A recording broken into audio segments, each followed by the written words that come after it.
सतगुरुदेव की जय। बंदी छोड़ कबीर परमेश्वर जी की जय। बंदी छोड़ गरीबदास जी महाराज जी की जय। स्वामी रामदेवानंद जी गुरु महाराज जी की जय हो। सतलोक के मालिक कबीर परमात्मा के पाने की आपको विधि बताते हैं। सुन आत्मा चतला के और सतपुरुष से कर ले सगाई, गुरु बिचौला बना के आप जी की सगाई करवा दी इस दास ने सत्य पुरुष से सभी की। और सगाई होगी तो ब्याह भी होगा, और ब्याह होगा तो पति के घर भी जावांगे। और जिनका कितने सगाई ना कुछ सलसलाए नहीं है, वो तो कंवारी हैं, तो वो जाएंगी, क्योंकि वो तो यहीं रह जाएंगी, अभी यहीं रहेंगी। हाँ, लेकिन सभी को चाहिए कि अपना इस तरह प्रोसीजर अपनावे, यानी गुरु की शरण में आवे, परमात्मा से संबंध जोड़े, नाता जोड़े।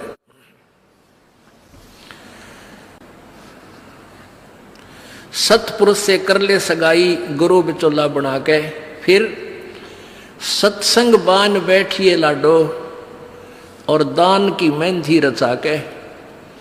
जैसे बान बिठाया करते हैं, 5-6 दिन बिठाया करते हैं, 6-7 दिन,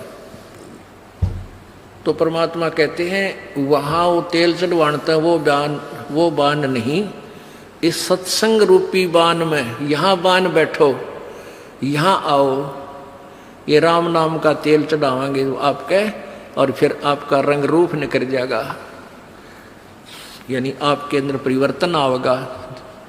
तो क्या कहते हैं, सत्संग बान बैठिए लाडो और दान की मेहंदी रचा के। ये लाल हाथ करने से कोई लाभ नहीं है, इन हाथों की मेहंदी दान है। 2 पैसे अपनी कमाई में 10वां अंश गुरु को दीजिए और जीवन जन्म सफल कर लीजिए।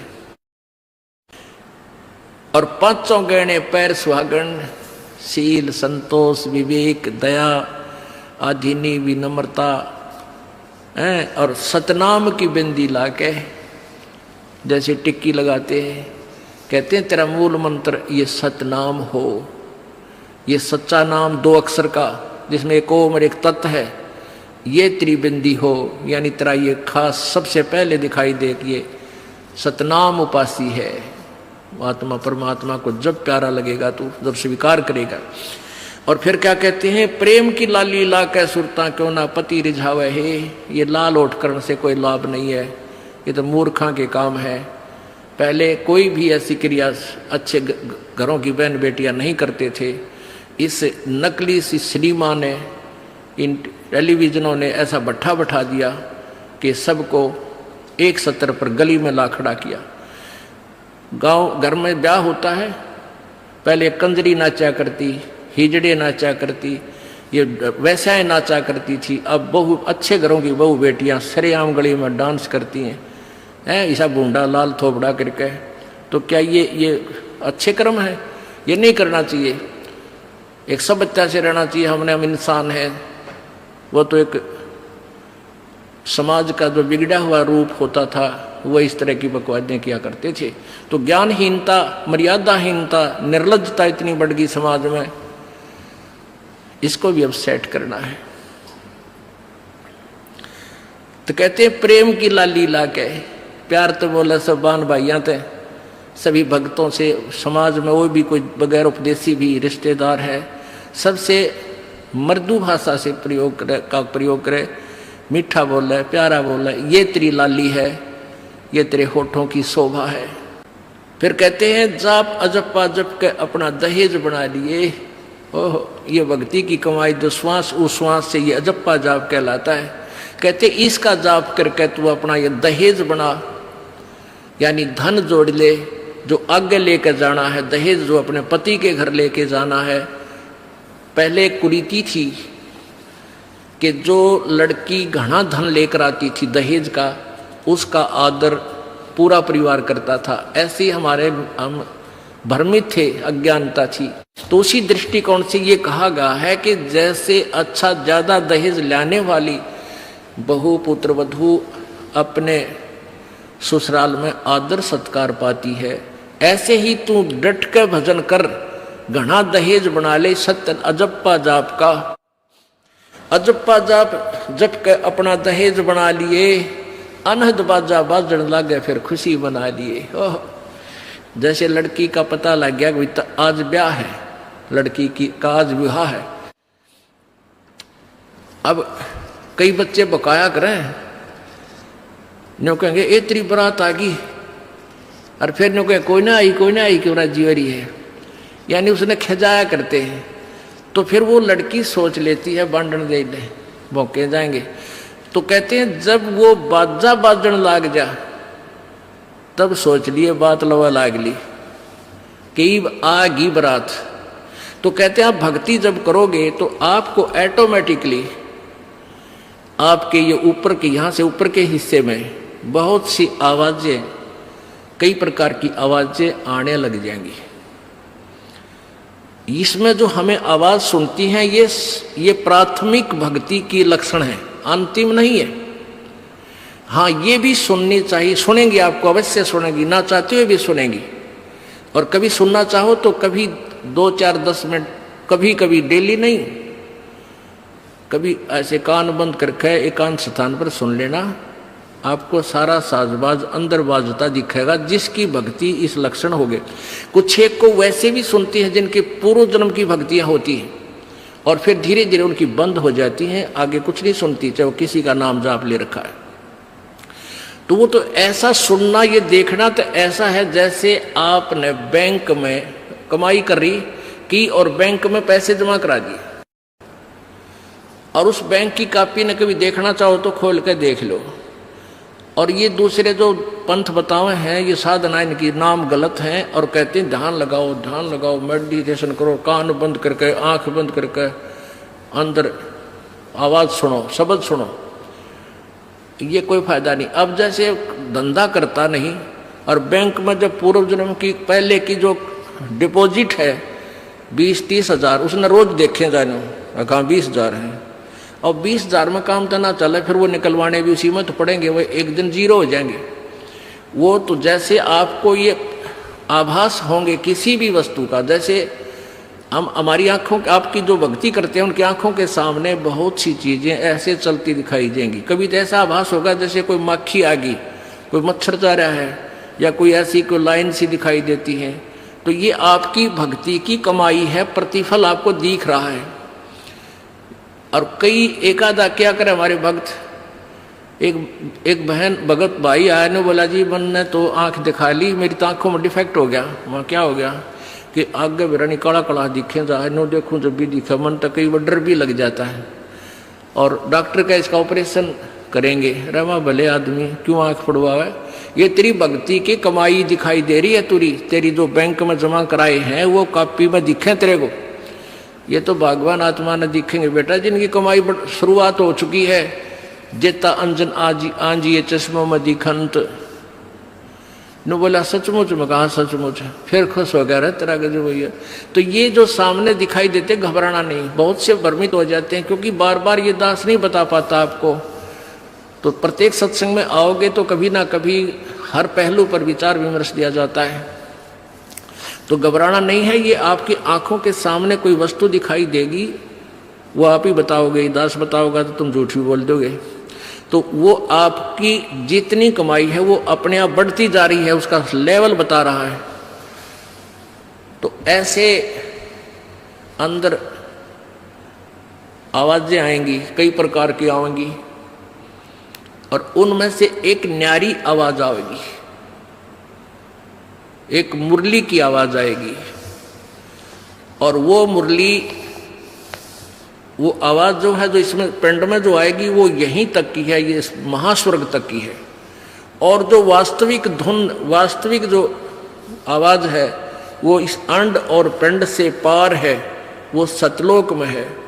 वो वहां जाकर आपको वो बात बाहर सुनाई देगी। यानी इस शरीर से एक जब आत्मा भक्ति से परिपूर्ण हो जाती है तो इस शरीर से बाहर भी हो जाती है।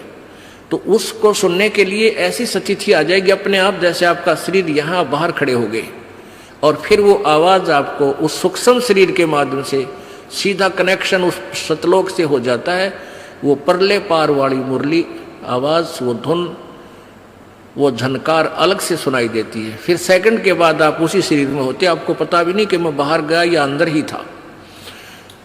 वो बहुत बाद में जाके बहुत लेटेस्ट स्टेज पे ऐसा होगा, पर ऐसा हो या ना हो, आप जैसे दास बताओ, ये खुराक खाते रहो, रोग कटेगा, ये साधना करते रहो।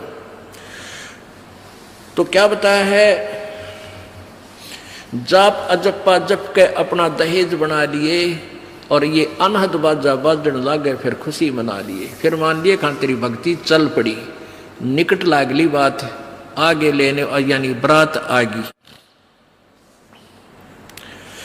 आवे बिरहा कबीर लेने, खुश होकर चालिए और प्रेम की बारिश होने लागे, फिर मलमल नहा लिए। जैसे आपने कल सुना था, बिना प्रेम पावे नहीं चे करोड़ समाधि ला।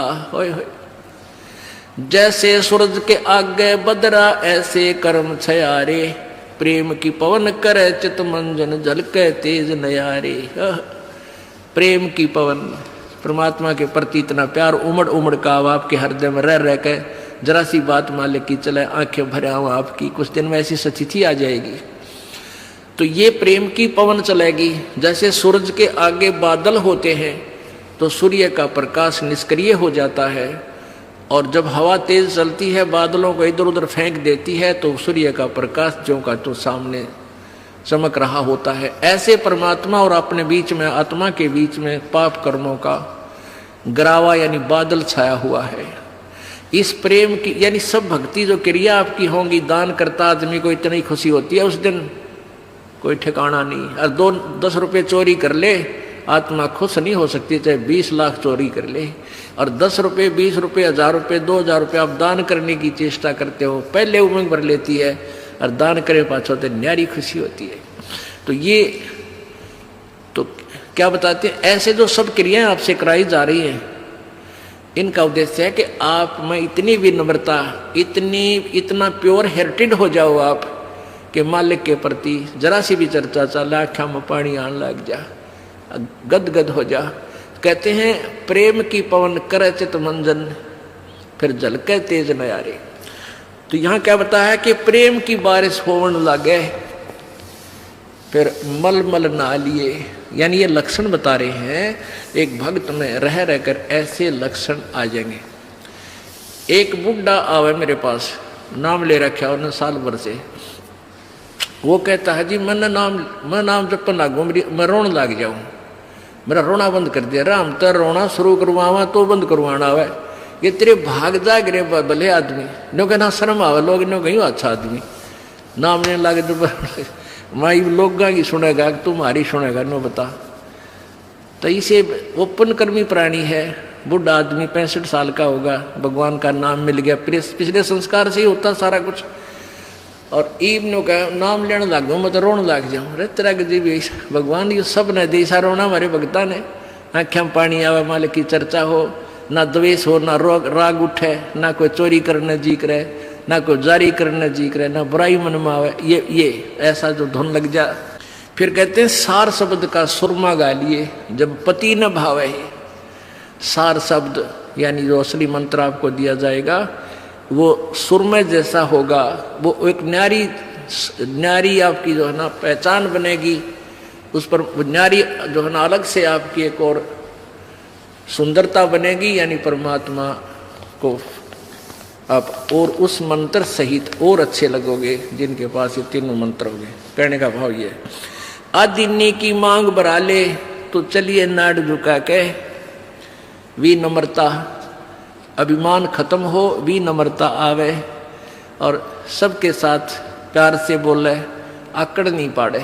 ये लक्षण हो जाने चाहिए आपके अंदर। आदिन्नी की मांग भरा ले, ये जो मांग आप सिंदूर डालते हैं, ये आदिन्नी तेरी मांग है।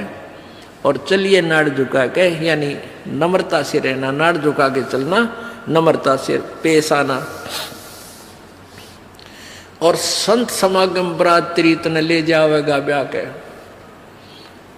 अब ये सत्संग रूपी बरात है, आत्मा को यहीं से श्रृंगारा जाता है, यहीं से इसको तैयार किया जाता है, ज्ञान सुनाया जाता है, तो ये परमात्मा सत्संग में आने वाली आत्मा ही परमात्मा के पास जाएगी, यानी ये बरात वाले ही, बरात ही समझो उस मालिक की है। संत समागम बरात तेरी तन ले जावेगा ब्याह के, सुरत नृत है डोली तेरी। सुरत और नृत ये आत्मा इनके साथ चलेगी और बैठ सुन शिखर में जाकर, यानी सतलोक में जाकर बैठ जा। और मकर तार का खेल कांगना अलल ध्यान दचा के। अब कांगना खेलते हैं ना, जैसे यहाँ एक मोटा बांध दिया, दूसरा मोटा बांध दिया नाड़ा, और कई गांठ ला दे, फिर नो कहेंगे वो देवर खोल लेगा इसने, कांगना खेल रहेंगे ना खुल जा, उपरण के फंड होया करना लंबा चौड़ा सिस्टम। तो परमात्मा कहते हैं अब मकर तार का खेल कांगना, छूट ना जाते हैं, छूट गया वो हार जाएगा।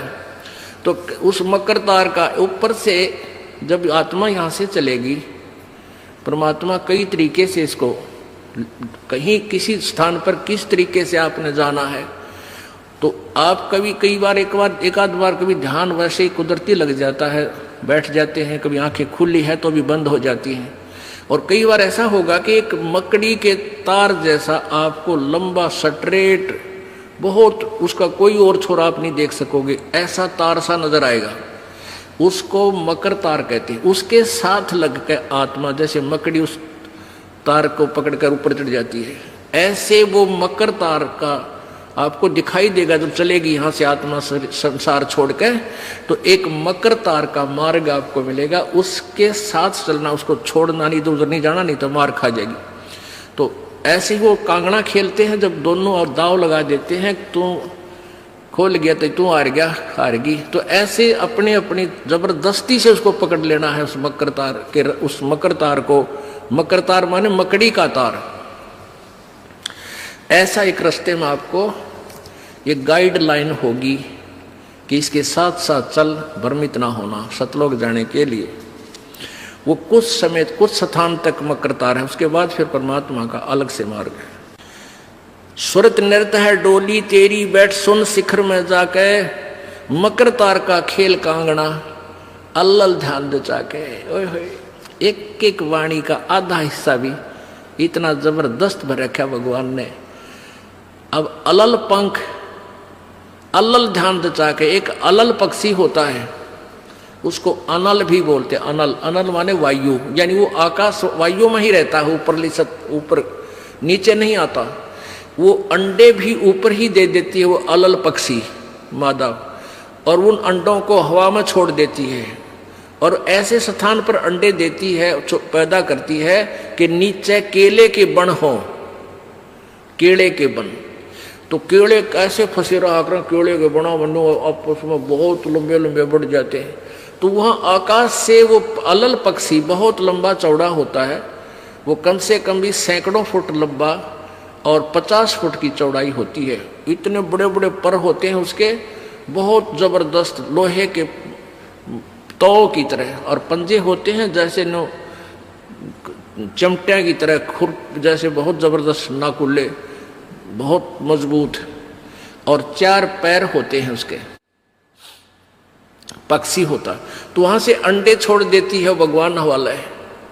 अंडे नीचे आते हैं हवा की घर्षण से, वो परवरिश को यानी वो पक जाते हैं, और केले के अच्छे भारा भारा अंडे होते हैं, वो 2-2 दड़ी के, और ऊपर तो 1-1 दड़ी के, 5-5 किलो के, और ऊपर तो आते ही वो केलों के पत्तों पर आकर गिरते हैं। उन केलों को तोड़ते हुए सपीटते नीचे आते हैं। तो केलों पर गिरने से, उन केले पर गिरने से, उन पेड़ों पर, तो उसकी स्पीड कम हो जाती है, और तो केले को तोड़ता हुआ वो आसानी से आकर नीचे पड़ता है, और पड़ के फूट जाता है, उसमें से बच्चा निकल जाता है। वो बच्चा वहां फिर उस वन में घूमता है, फिरता है, चारा चरता है, और फिर कुछ दिनों में वो उड़ने लग जाता है, यानी परिपक्व हो जाता है, वो प्रफुल्लित हो जाता है, और वो उड़ उड़ कर देखता है, काफी दूर तक उड़ता है, फिर वापस आ जाता है, 1-2 साल तक वही रहता उस वन में। उन पक्षियों के साथ भी घूमता, अपने मित्रों के साथ जो दूसरे पक्षी होते हैं, अन्य जीव जंतुओं के साथ भी घूमता है, लेकिन उनमें उसकी मित्रता नहीं रहती है, क्योंकि उसको पता होता है कि मेरे माता पिता ऊपर हैं, यहाँ नहीं है। पुण्यात्मा, ये बहुत ही उत्तम ज्ञान है और छुपा हुआ ज्ञान था, ये तत्व ज्ञान है। इसको समझाने के लिए बहुत से उदाहरण आपके समक्ष पेश करने पड़ते हैं, ताकि आत्मा अपने परमात्मा की तरफ आकर्षित हो जाए। आपने कैसे रहना इस संसार में, ये अलल पंखी के अलल पक्षी के बच्चों की तरह। अब वो यहाँ आए, यहाँ आसपास उस वन में पक्षी पशुओं के साथ रह रहे हैं, लेकिन उन एक पल भी वहाँ जाने को नहीं बोलते कि एक बार हम उड़न जोगे हो जावा, उसी दिन भाग जावांगे यहाँ से। हम जवान हो जावें तो उसी समय चल पड़ेंगे। तो जब वो युवा हो जाते हैं और खूब उड़ने योग्य हो जाते हैं, तो चलते समय कहते हैं 5 हाथियों को वो पक्षी, अलल पक्षी ऐसे लटका, क्योंकि उन केड़ों के वन में हाथी के भी झुंड के झुंड होते हैं, वहाँ होते थे पहले समय में, तब बने ना रहे, तो वहाँ झुंड के झुंड हाथी होते हैं, नो एक दूसरे के सट कर चला कर सैकड़ों की संख्या में, कई झुंड। तो वो अलल पक्षी उनके ऊपर झपट्टा मारता है और उसके इतने तेज वो होते हैं 1.5 फुट के पंजे, और उनको ऐसे फंसा लेता है चारों हाथियों को, 4 हाथियों में, 5 और 5वें ने नोक मुंह के साथ। कहते 5 हाथियों को उठाकर वो अलल पक्षी आकाश में चला जाता अपने माता पिता के पास, और फिर उनका आहार लेकर जाता है, वो आहार उससे उनसे करते हैं। तो अब आप यहाँ आए हो अलल पक्षी की तरह ध्यान रहे। एक पल भी वो पक्षी का बच्चा अपने माता पिता को नहीं बोलता कि मैं यहाँ का नहीं हूँ, मेरे तो ऊपर है माता पिता, और जब मैं यहाँ से जब जाने जोगा हो जाऊंगा 1 मिनट में चल पड़ूंगा। तो आप उस अलल पक्षी के बच्चे की तरह यहाँ अब तैयार हो, अच्छी खुराक खाओ राम नाम की, और मजबूत हो जाओ, और चलते समय इस राम नाम की कमाई लेकर ऊपर चलेंगे। अब कहते हैं अलल ध्यान जचा के वो पक्षी का बच्चा एक पल भी वो यहाँ रह ही नहीं सकता। उसको ये पता होता है, कॉमन सेंस होती है कुदरती, कि मेरे माता पिता वहाँ है, जिस दिन मैं यहाँ से जाने योग्य हो जाऊंगा एक पल नहीं रहूँ यहाँ पर। तो ऐसे आपने ये हर दिन उस सतलोक में जाने का अलल पक्षी की तरह यू ध्यान लगा कर वो जचा कर रखनी है, इसको भूल नहीं पड़ने देना। मकर तार का खेल कांगना अलल ध्यान जचा के, और बैठ विश्वास सेज बिछा के, जो शब्द छैल आवे है। पुण्यात्मा कहे कबीर सुनो भी साधो, मैं तो हूं विश्वास में। जो क्रिया जो साधना आपको बताई जाती है, वो साधना वो है जो सब सदग्रंथों में प्रमाणित है, और वो है जिन महापुरुषों ने परमात्मा पाया, उन्होंने भी यही क्रियाएं की। तो आप एक विश्वास रूपी सेज पे, जैसे दुल्हन होती है अपने पति के इंतजार में वो बैठ जाती है, तो ऐसे ही कहते तू अपना विश्वास रूपी सेज बिछा के इंतजार कर उस परम पिता के आने की। विश्वास तेरी सेज है, यानी तेरा विश्वास है तो मालिक आवेगा, और विश्वास नहीं है तो ही वहां से चला गया कि तो फिर पति कहाँ मिलेगा। कहने का भाव ये है कि डगमग नहीं होना है, अपना विश्वास दृढ़ रखना, जो बताया गया ये विधि, और यही भक्ति आपको परमात्मा मिलाएगी। यानी शब्द छैल का अर्थ है वो अविनाशी परमात्मा, शब्द अर्थ अविनाशी को कहते हैं। अविनाशी परमेश्वर तेरा पति तुझे वहां लेने आएगा, और इस प्रकार हम परमात्मा पाएंगे। बोलो सतगुरुदेव।